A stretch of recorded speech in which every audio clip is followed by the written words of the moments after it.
Olá, segunda-feira, 8 de outubro, está no ar o Alba Notícias ao vivo. Nesta edição, você vai ficar por dentro de todos os detalhes sobre as eleições 2018.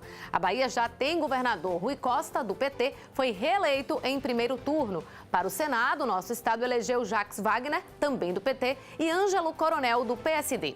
Atual presidente da nossa Assembleia Legislativa da Bahia. O futuro presidente do Brasil só será escolhido no dia 28 de outubro, em segundo turno.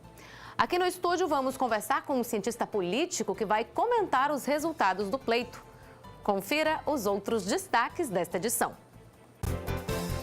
Quem são os 63 deputados estaduais e os 39 federais que vão representar a Bahia? Outubro Rosa. Você sabia que o autoexame não é suficiente para detectar o câncer de mama? Malha fina. Quase 17 mil baianos recebem notificação da Receita Federal. E ainda, veja como foram os times baianos na 28ª rodada do Brasileirão. As notícias do esporte com Eliseu Godoy.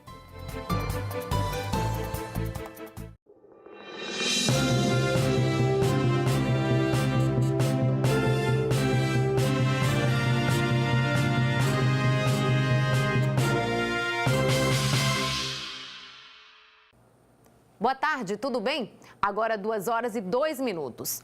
A data magna da democracia é o dia das eleições. E ontem, dos mais de 10 milhões de eleitores baianos, cerca de 8.200.000 foram às urnas fazer valer o seu direito, que é também um dever de todo cidadão brasileiro.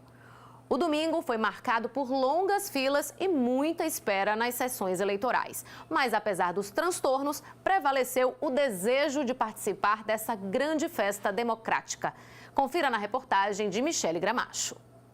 Foi abrir os portões e as pessoas entraram entusiasmadas no Colégio Luiz Viana Filho, o maior local de votação de Salvador, com mais de 16 mil eleitores. Quem se antecipou parecia adivinhar que depois das primeiras horas, filas enormes iriam se formar.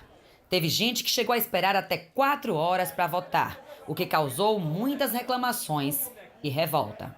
Porque eu tenho uma idade avançada da hora que eu estou aqui em pé e não tem, até agora a fila não anda. A gente veio votar porque nós temos a obrigação de votar. Essa fila aqui, isso é uma esculhambação, isso é uma falta de consideração, tem pessoas doentes aqui.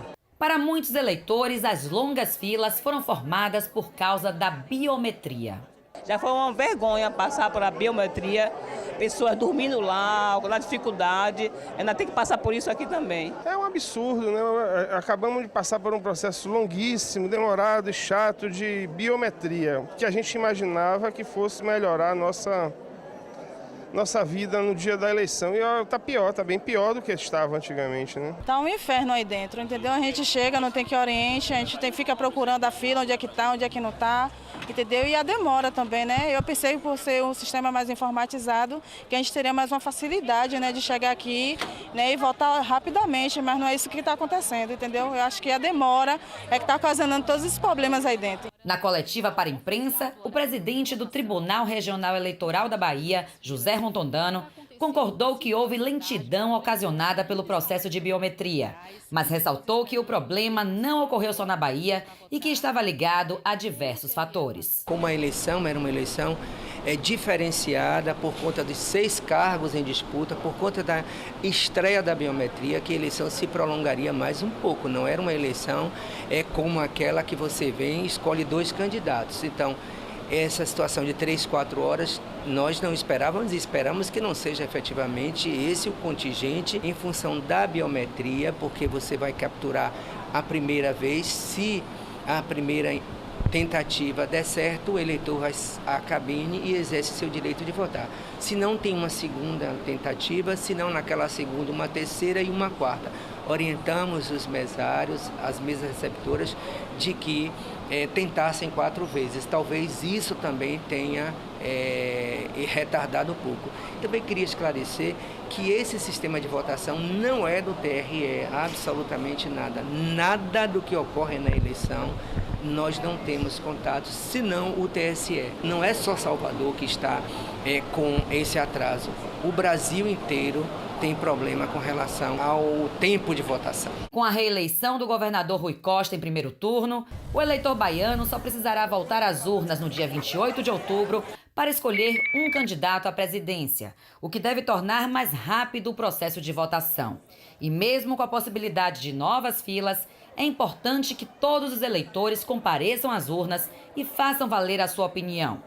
Dona Joselita precisou justificar o voto nessa primeira etapa, mas fará de tudo para participar da festa da democracia no segundo turno. Interessante para mim, eu queria dar meu voto, mas eu não consegui estar lá hoje, então eu vim justificar. Segundo turno eu quero votar, se Deus quiser. E é muito importante o voto, né? A gente não pode deixar de votar. Primeira vez que eu estou justificando, porque eu não posso estar lá hoje. Dia 28 eu quero votar, se Deus quiser.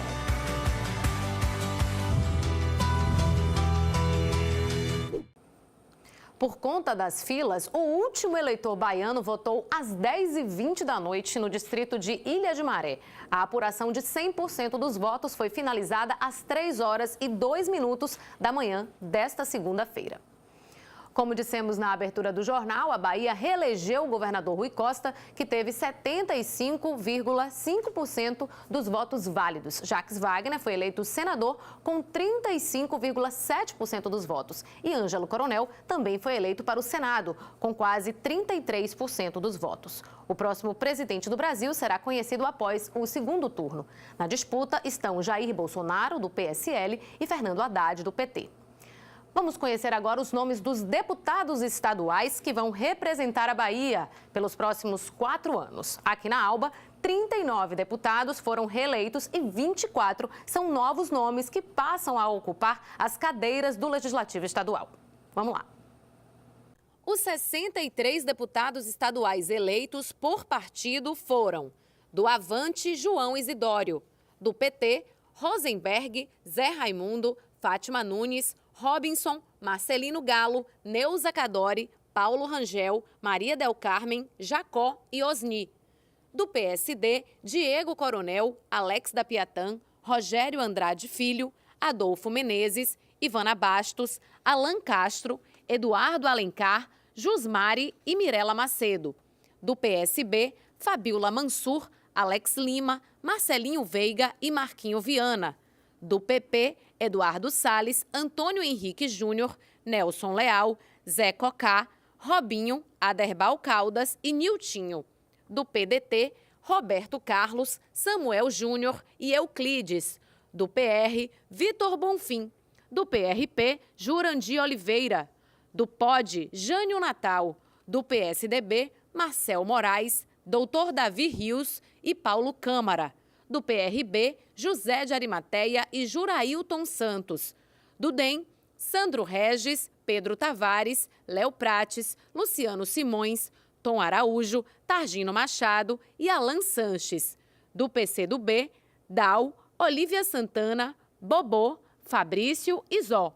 Do PSC, Laerte do Vando, Soldado Prisco e Tum. PSL, Capitão Alden e Thalita Oliveira. PHS, Júnior Muniz. Do Patriota, Pastor Tom. Do PSOL, Hilton Coelho. E do MDB, Kátia Oliveira. Em âmbito federal, 25 deputados foram reeleitos e 14 são novos no cargo. Confira agora a lista completa. Os 39 deputados federais eleitos por partido foram: PT, Jorge Sola, Caetano, Afonso Florense, Valdenor Pereira, Josias Gomes, Valmir Assunção, Pelegrino e Zé Neto. Do DEM foram 4, Elmar, Paulo Aze, Arthur Maia e Leur Lomanto Júnior. Do PCdoB, 2 deputados federais, Alice Portugal e Daniel Almeida. Do PSD, Otto Alencar Filho, Antônio Brito, Sérgio Brito e José Nunes. Do PSB, Marcelo Nilo e Lídice da Mata. Do Partido Avante, Pastor Sargento Isidório e Tito. Do PP, Mário Negromonte Júnior, Ronaldo Carleto, Cacá Leão e Cláudio Cajado. Do PRB, Márcio Marinho e João Roma. Do Partido PR, José Rocha e João Bacelar. Do PHS, Igor Canário e Pastor Abílio Santana. Do PSDB, Adolfo Viana. Do PDT, Alex Santana e Félix Mendonça. Do PPL, Uldurico Júnior. Do partido Podemos, Bacelar. Do PSL, Daiane Pimentel. E do PRP, Raimundo Costa. No próximo bloco, a gente comenta esses resultados aí das eleições 2018 com o cientista político Joviniano Neto. E cerca de 17 mil baianos caíram na malha fina da Receita Federal. Agora, 2h11. Não saia daí, o Alba Notícias está ao vivo e volta já.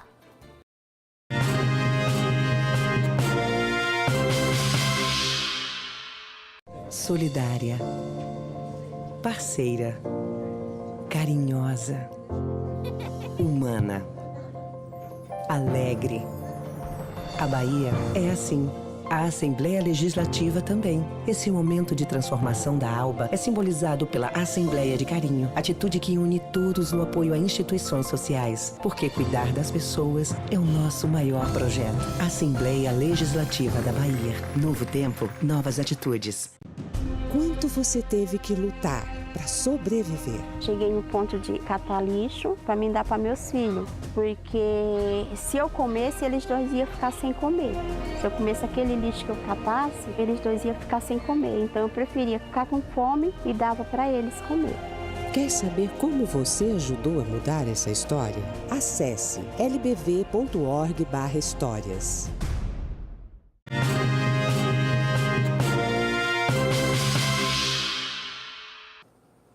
No bloco anterior, nós mostramos os resultados das eleições 2018. E a partir de agora, vamos entender um pouquinho mais sobre o cenário político que se estabelece com essa votação. O nosso convidado é Joviniano Neto, ele que é sociólogo, doutor em comunicação e cultura contemporâneas e cientista político. Boa tarde, professor, tudo bem? Boa tarde. Como é que o senhor consegue avaliar esse cenário que se estabelece a partir da votação realizada neste domingo? Na Bahia? Na Bahia. Bom, já se sabia que Rui Costa ia vencer. A questão era saber o percentual de votação. Havia duas outras questões.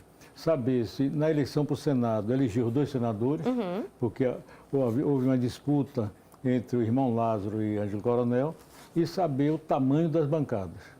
No final das contas, Rui Costa teve 75%, elegeu 2 senadores, a bancada federal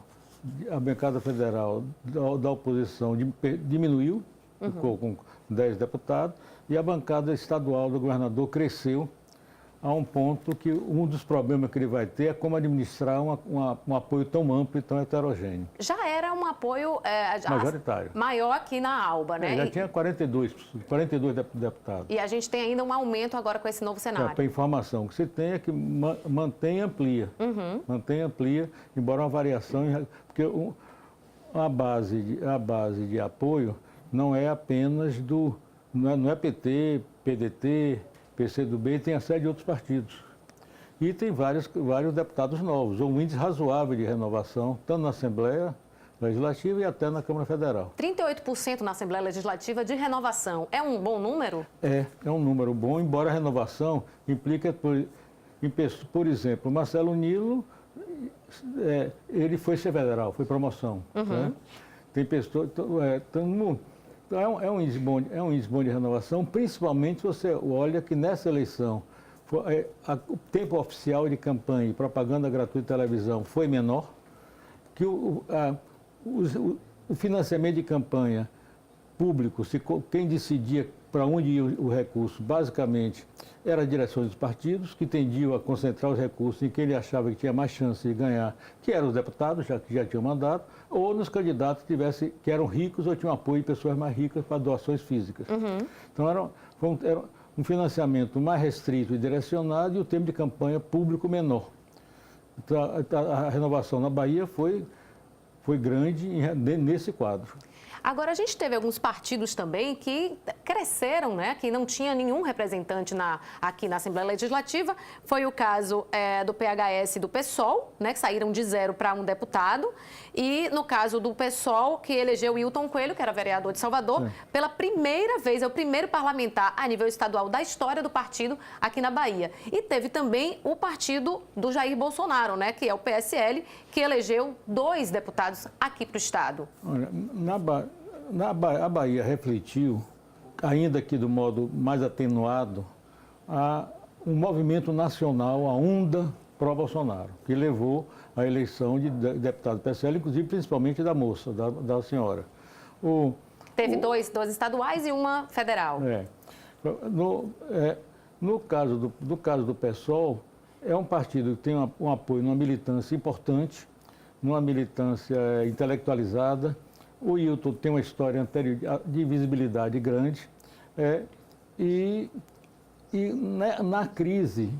Na crise, com a candidatura do Boulos não tendo voto, mas falando, abriu mais espaço para o PSOL. O PSOL, nessa crise, pode crescer e alcançar um objetivo que estava por trás das candidaturas, que pouca gente falou, é que nessa eleição vai se definir que partidos vão ultrapassar ou não ultrapassar a cláusula de barreira. Nós tínhamos previsto, pelo menos 12 não iam alcançar. No caso, por isso, por exemplo, o PSOL foi o partido que mais lançou candidato a deputado federal. Porque o partido agora, para se manter com tempo de televisão, estrutura partidária na Câmara, financiamento público, ele precisa eleger 9 deputados federais ou ter 1,5% de votos no Brasil, com pelo menos 1% em 9 estados. Então, agora, em relação ao cenário nacional, né, para a gente falar aí desse segundo turno, porque a Bahia teve uma participação importante, né, na ida dessa eleição, no prolongamento desse resultado. Como é que o senhor vê essa polarização e esse segundo turno? Houve uma onda no Brasil pró-Bolsonaro, que está em campanha desde 2015, que utilizou, inclusive, bastante as redes sociais, se apropriou de grande parte do pensamento conservador na área de moral, de costumes, de comportamento e a preocupação legítima, embora a solução que ele coloca eu não acho boa, mas uma preocupação legítima com a criminalidade e violência. E ele conseguiu atrair, simbolizar o antipetismo. E com isso cresceu na onda e foi protegido, foi favorecido pela facada. O partido dele tinha 8 segundos de televisão, com a facada ele ficou o tempo inteiro na televisão, no período, e alguns dos grupos, como o Alckmin, que estavam atacando ele, diminuíram os ataques, porque não se ataca a pessoa ferida, presa em hospital. Isso terminou de alguma maneira contribuindo, né? A facada foi uma coisa muito boa, resguardou ele. Resguardou de ataque. São fatos que terminam, né, e são fatos realmente muito negativos, mas que de alguma forma, do ponto de vista de visibilidade, termina resguardou ajudando do ataque e deu uma grande visibilidade. Certo? No segundo turno, ele já está em pé andando, ele vai ter de se expor mais. E tenta controlar e evitar coisas como o vice dele falou, que se acontece com o terceiro, que o tal guru, que o pessoal chamou de posto de Ipiranga, o guru econômico disse. Então, é um segundo turno onde tem uma exposição maior. E agora vamos ver, né, as alianças, o que é que vai se estabelecer para a gente chegar no dia 28 e ver qual é que o brasileiro vai definir, que no final das contas, o que decide mesmo é o voto. Muito obrigada pela sua participação, professor. Boa tarde para você. Tá bom, obrigado mesmo. A Receita Federal enviou quase 17 mil cartas a contribuintes da Bahia que caíram na malha fina. Confira. A Secretaria da Receita Federal comunicou através de cartas mais de 383 mil contribuintes. Só aqui na Bahia foram mais de 16 mil. Essas pessoas têm pendências com o imposto de renda. E para falar mais sobre esse assunto, vamos conversar com Rogério Leal. Ele é chefe de divisão de fiscalização aqui da Receita Federal. Doutor Rogério, o que faz uma pessoa cair na malha fina? Normalmente são erros na declaração. A Receita tem diversas bases que comparam as informações apresentadas e, eventualmente, descobre erros nessas declarações. Quando são identificados esses erros, inconsistências, as declarações caem em malha fina. E como as pessoas fazem o imposto de renda? As pessoas podem baixar o programa da internet e hoje também é possível fazer através de aplicativo celular. As cartas. Quem são as pessoas que estão recebendo essas cartas?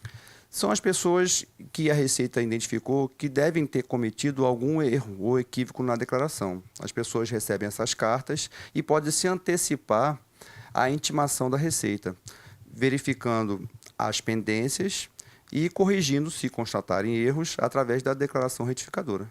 Existe algum tipo de multa para as pessoas que estão com alguma pendência?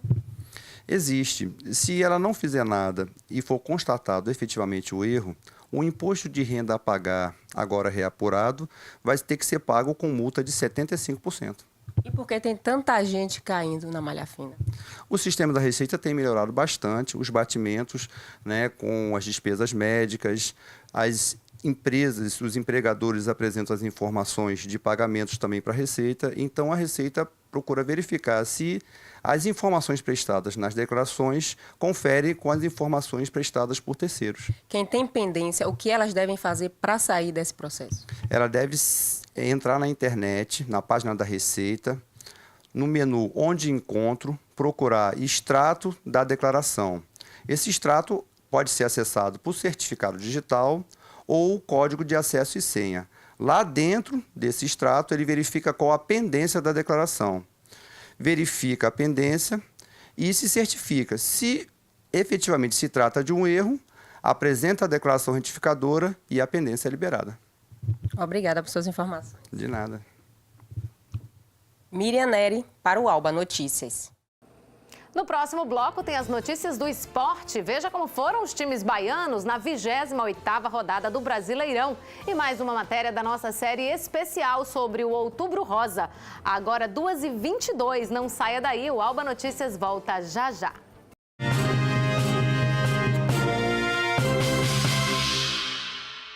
Você sabe o que faz o TCU? Com o voto, você elege seus representantes para administrar o dinheiro dos impostos que precisa voltar para você. Se ele não administrar direito, o seu investimento pode virar pó. Ainda bem que existe o TCU para ajudar você a fiscalizar o uso do dinheiro público e garantir que cada centavo do seu imposto seja investido da maneira certa em você mesmo. Fiscalize você também. O país agradece.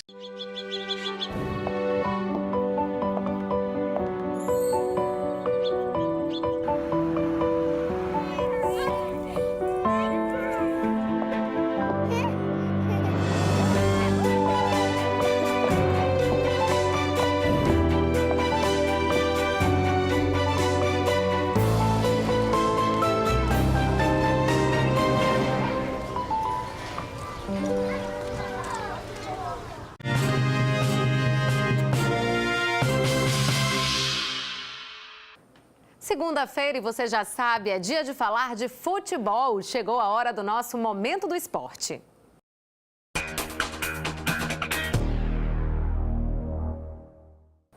Boa tarde, Eliseu. Tudo bem, Luana? Tudo bem. Depois daquele dia de ontem, que foi um pouquinho estressante. A eleição, você está falando. A eleição, é. Não teve jogo, né? Você está falando agora que estava muito cheio, né? Realmente, as secções. Eu dei uma sorte tremenda. Na minha não tinha ninguém. Estava tranquilo, né? Tranquilo. Mas eu acho que teve alguma questão aí nessa redistribuição, mas foi uma festa legal, de democrática, né? Sem nenhuma confusão. Foi bem legal, né? O dia, no Brasil todo, né? Não só aqui na Bahia. E o futebol, é claro, nesse dia de votação não pode ter. Não teve futebol. Que a rodada, inclusive um abraço a todos, boa tarde. A rodada para os times da Bahia, elas começou na sexta-feira. O Vitória jogou na sexta e o Bahia no sábado. E o Palmeiras jogou também no sábado. O Palmeiras agora lidera o Campeonato Brasileiro. Nós estamos chegando agora na parte final do campeonato, que é aquelas primeiras equipes lutando pelo título, lutando pela vaga na Libertadores, e o pessoal de trás, que está incluído o Vitória. O Vitória agora está na 18ª posição.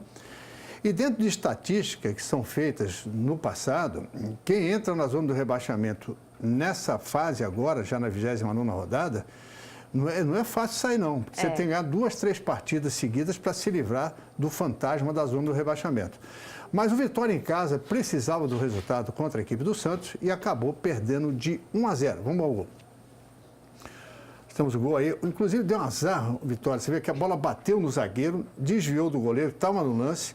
E esse gol foi logo no início da partida. Terminou atrapalhando o goleiro. Atrapalhou ali, né? muito. E o Vitória não teve poder de reação, o torcedor saiu muito chateado. É evidente, porque você perde em casa um resultado que você precisa correr atrás do resultado. Realmente a situação está ficando cada vez mais difícil para a equipe do Vitória. E o Bahia foi a Porto Alegre no sábado e muita gente imaginando, o Grêmio hoje é uma das grandes equipes do futebol brasileiro, que o Bahia tomaria uma goleada. E isso realmente não aconteceu. O Bahia começou muito bem a partida, fez um gol do Elber. Logo no início do jogo, deu uma dificuldade muito grande ao Grêmio, que também corria atrás do resultado para chegar já nas primeiras posições. E ainda fez 2-0 no segundo tempo com o Elber também. E aí o Grêmio empatou em 2 minutos. Aos 42, aos 43, 42 fez o gol com o Capixaba, que já foi o jogador do Bahia. E aí teve um lance polêmico. Mais uma vez, um time do Nordeste prejudicado e agora foi a equipe do Bahia. Um pênalti inexistente, ele marcou e o Grêmio acabou empatando o jogo. Vamos aos gols lá em Porto Alegre. Olha, o primeiro gol, logo aos 6 minutos de jogo, o Elber entrou por trás da zaga e fazendo aí o primeiro gol da equipe do Bahia. Inclusive, esse gol também, o segundo, jogada normal, ele não estava em impedimento, e aí fez o segundo. O torcedor do Grêmio não estava entendendo nada no segundo tempo, o Bahia ganhando 2-0 lá em Porto Alegre. Aí o gol do Capixaba, o primeiro Eles gol do Grêmio, atrás aos também, 42. Né? E esse lance, você vê que é um lance que o Gregory toca nele, mas não foi esse pênalti que o juiz poderia ter marcado. E aí o gol de empate, o resultado para o Bahia foi ruim, na circunstância. Empatar com o Grêmio é um bom negócio. Sim, fora de Mas casa. da maneira que o Bahia estava ganhando o jogo de 2-0 e perder esses 2 pontos que vão fazer falta, porque o Bahia iria a 33 pontos, agora tem 31, vai jogar nessa semana, né, também partidas, essa partida contra o Paraná aqui, o Bahia tem ganho de qualquer maneira, né, porque é um jogo que o Bahia é melhor, o jogo vai ser no sábado. Tá, e o Vitória joga fora de casa com a Chapecoense e ele precisando do resultado, que é um confronto direto lá em Chapecó. Então, para o Vitória, a situação está muito ruim e para o Bahia ainda está naquela zona também, perto da zona do rebaixamento. O Vasco joga amanhã com o Botafogo, se ganhar, o Bahia volta mais uma casa. Mas você acha que o Bahia, entre Bahia e Vitória, nesse momento quem está apresentando o melhor futebol é o Bahia? O Bahia. Inclusive o jogo contra a equipe do Grêmio ontem fez uma boa partida. O Grêmio é um dos favoritos, inclusive, para ganhar o título. E o Vitória precisa melhorar muito para sair dessa zona do rebaixamento. Eliseu, muito obrigada pela sua participação. Muito obrigado a você. Até a próxima, né, Na quinta a gente se encontra, então. Um abraço para vocês. Tchau, tchau. Dando seguimento à nossa série especial sobre o Outubro Rosa, toda segunda-feira deste mês, você vai assistir a uma reportagem que mostra o quanto é importante estarmos atentas aos tipos de exames que fazem o diagnóstico do câncer de mama. Já está comprovado que o autoexame, que antes era muito divulgado, não é suficiente para detectar a doença. Confira na reportagem de Patrícia Oliveira. O câncer de mama é o segundo mais comum entre as mulheres. A estimativa do Instituto Nacional de Câncer é que quase 60 mil novos casos da doença sejam diagnosticados até o final de 2018. E os estudos mostram também que o diagnóstico precoce aumenta a chance de cura. E isso você pode fazer procurando o seu ginecologista ou mastologista para o exame de rotina. Se você palpa um nódulo, você está fazendo um exame diagnóstico. Você quer saber o que é esse nódulo. O diagnóstico precoce, ele é focado justamente no início, onde a mulher ainda não tem nenhuma queixa. De uma forma genérica, mamografia é o melhor exame. Está recomendado pela Sociedade Brasileira de Mastologia você começar aos 40 anos, todo ano. Outros exames diagnósticos ou de rastreamento para o câncer de mama, eles são complementares à mamografia. Ainda de acordo com o médico, o INCA não mais estimula somente o autoexame das mamas como método de detecção precoce da doença. A mulher que está fidelizada aos exames, fidelizada ao acompanhamento com ginecologista ou com mastologista, essa mulher fazer o autoexame acrescenta. É bom. Porém, ela confiar no autoexame pura e simplesmente não é adequado porque ela não consegue dar esse diagnóstico precoce. A mulher com menos de 40 anos, ela tem uma mama densa, o que diminui a acurácia, a capacidade de diagnóstico. Quanto mais jovem a mama de uma mulher, mais branco é o fundo da mamografia. Então eu perco acurácia, eu perco qualidade do exame. Para essas mulheres, a recomendação é o ultrassom. Esse radiologista também defende o diagnóstico precoce e fala sobre os avanços tecnológicos disponíveis atualmente que permitem uma avaliação digital ainda mais precisa. Teve uma evolução importante, que foi a própria mamografia, né, que a gente tem agora a tomossíntese. É uma evolução da mamografia que o que ele faz é como se tivesse mostrando fatias da mama. Quando a gente faz a tomossíntese, ele consegue mostrar para a gente como se fossem fatias mais finas desse volume todo, e a gente consegue enxergar e avaliar melhor. Aqui em Salvador, de acordo com a Secretaria Municipal de Saúde, o câncer de mama já matou 217 mulheres entre janeiro a setembro deste ano. Porém, das 65 mil vagas disponibilizadas gratuitamente na capital para a realização de mamografias, apenas 25 mil foram preenchidas. Por isso, é importante procurar os locais para a realização do exame. As vagas estão lá disponíveis, né, muitas vezes, mas as mulheres não têm conhecimento que o serviço faz o exame, ou às vezes até podem imaginar que tem uma fila muito grande e nem ao menos procuram, né, para fazer a marcação. E muitas vezes a pessoa consegue ir no próprio dia para marcar e acaba já fazendo porque tem a vaga lá. E nessa época do Outubro Rosa costuma ter inclusive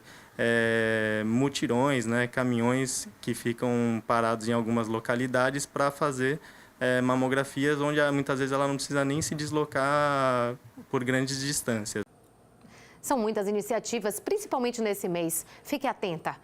E estas foram as notícias do Legislativo Baiano. Você pode rever as matérias e acompanhar a nossa programação nas redes sociais e no site alba.ba.gov.br. Para rever o jornal na TV, tem sempre reprise do Alba Notícias às 7h30 da noite.